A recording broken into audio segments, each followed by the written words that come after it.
Hello, welcome to step 7.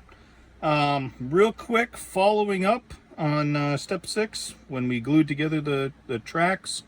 After about an hour or so, I went back through and glued the, there we go, and glued the pin. You can see that there's still a crack there. This stuff doesn't glue together so well on something as thin as the pin, but I wanted you to show that it's possible. Usually what would happen is when you put this together and you have the side skirts on, you know, it's set up like this. You put that crack up on the top, so then you don't really see the joint anyway. But I just wanted to at least show that I went through and did do it. Same with this one here. This one is better. It's much harder to tell where that broken joint is, and if you want to mess with it, you can get it to look like a pin without the space in there. But that's been done, and there's just 3 pieces to add in this step. The main piece is going to be your front glacis, and then a couple other armor pieces. Another part of this is to be adding the upper hull to the lower hull. I am not going to be doing that at this time, but just so you know, that's one of the steps that goes on here.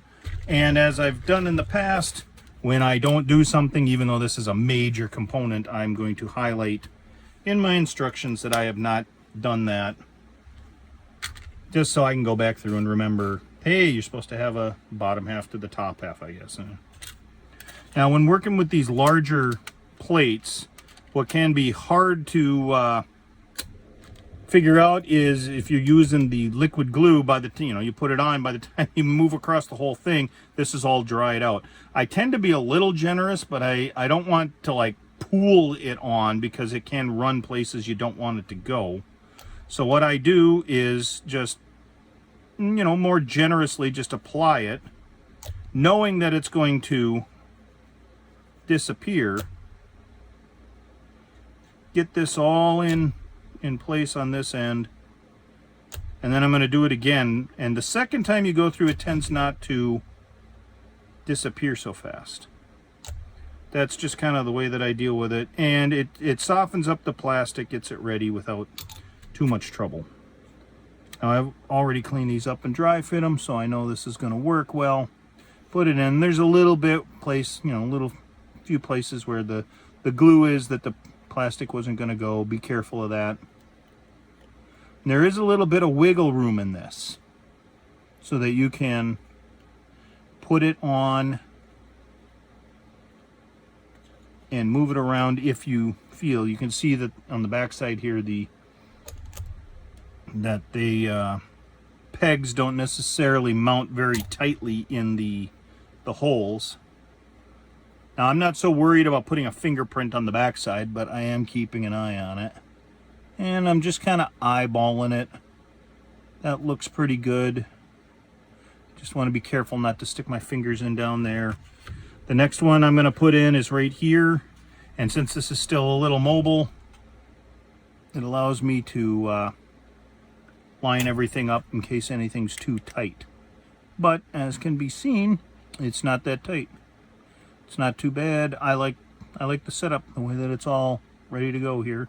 Got some glue on my finger from the backside in here when I glued it.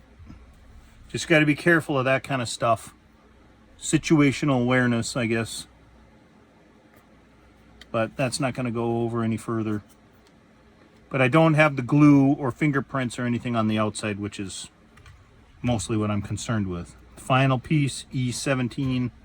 Goes in the back over here. And I don't want to like put glue everywhere either. I just want to get it where it belongs, get that piece on. There's a little bit extra, but not too bad. Press fit it.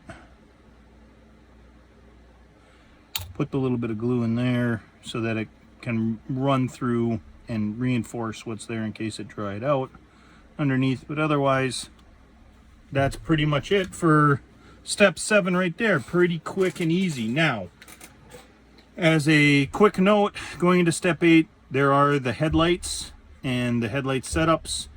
what is in the kit is not really accurate to what's on the real vehicle.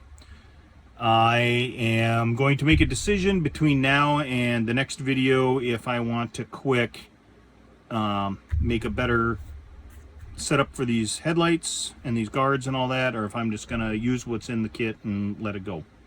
So I guess what I'm saying is check into the next video and you'll find out what my decision was. Until then, happy modeling.